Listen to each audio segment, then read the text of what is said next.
বলি কথা কোন ঠিক কিনা? এখন আমরা সুন্নিরা কি নাজাত প্রাপ্ত দল নাকি অন্যরা নাজাত প্রাপ্ত দল? এটা আজকে মাহফিলে 25 মিনিট সময় দিছে আমারে। এই 25 মিনিটের জানা দরকার আছে না নাই? কথা কোন আছে না নাই?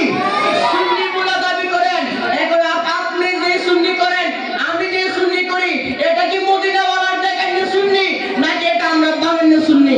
এটা আমাকে জানা দরকার আছে না নাই? জবান করে কোন আছে না নাই?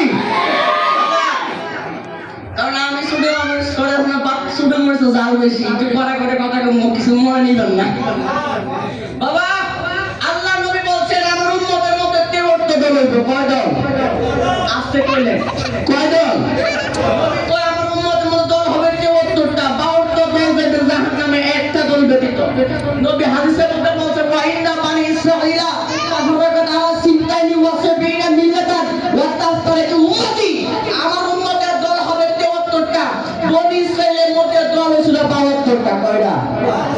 বনি ইসরাইলের মধ্যে দল ছিল 72টা। আমার উম্মতের একটা বেশি হবে 73টা।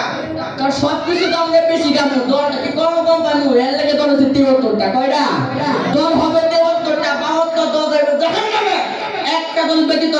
সাহাবী জিজ্ঞাসা করলেন ইয়া রাসূলুল্লাহ ওই দলটা কোন দল? নবী আমার কয় যে দলটা আমি নবীর আদর্শ এবং আমার সাহাবীদের আদর্শের উপরে প্রতিষ্ঠিত থাকবে, ওই দলটাই একমাত্র নাজাতপ্রাপ্ত আহলে সুন্নাত ওয়াল জামাত। আস্তে বলেন সুরা কন্যা।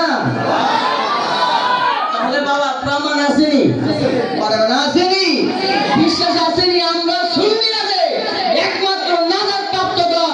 বাংলাদেশের সমস্ত দলের কবর রাখি না, সুন্নি যে জান্নাতি মদিনাওয়ালার দল, ওই কবর রাখি। কথা বলতে কি আব্বুজিরা আমার মগবাজারের আশিকিরা, আল্লাহর নবী সরকার কায়নাত রহমতের নবী, আমার হাদিসে মুবারাকার মধ্যে নবী আমার কয় ওয়া ইন্না বানি ইসরাঈলা তাফাররাকাত আলা সিনতাইনি ওয়া সাবিনা মিল্লাতান। প্রথম মানে বললাম নবী আমার কয় বনি ইসরাঈলের মধ্যে 52 দলে বিভক্ত হয়েছিল এবং আমার উম্মতের মধ্যে 73 দল বিভক্ত হবে। 52 দল জাহান্নামে যাবে, একটা দল ব্যতীত। একজন সাহাবী ডাক দিয়া কয় ইয়া রাসূলুল্লাহ দয়াল নবী ওই দলটা কোন দল আমাদেরকে জানায়া দেন। নবী আমার কয় সাহাবীরা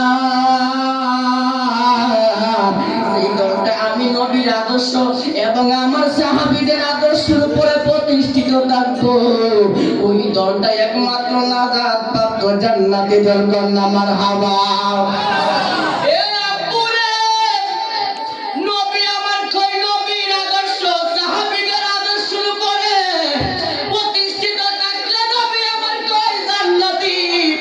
আপনি সাহাবীরা আপনি এখন যদি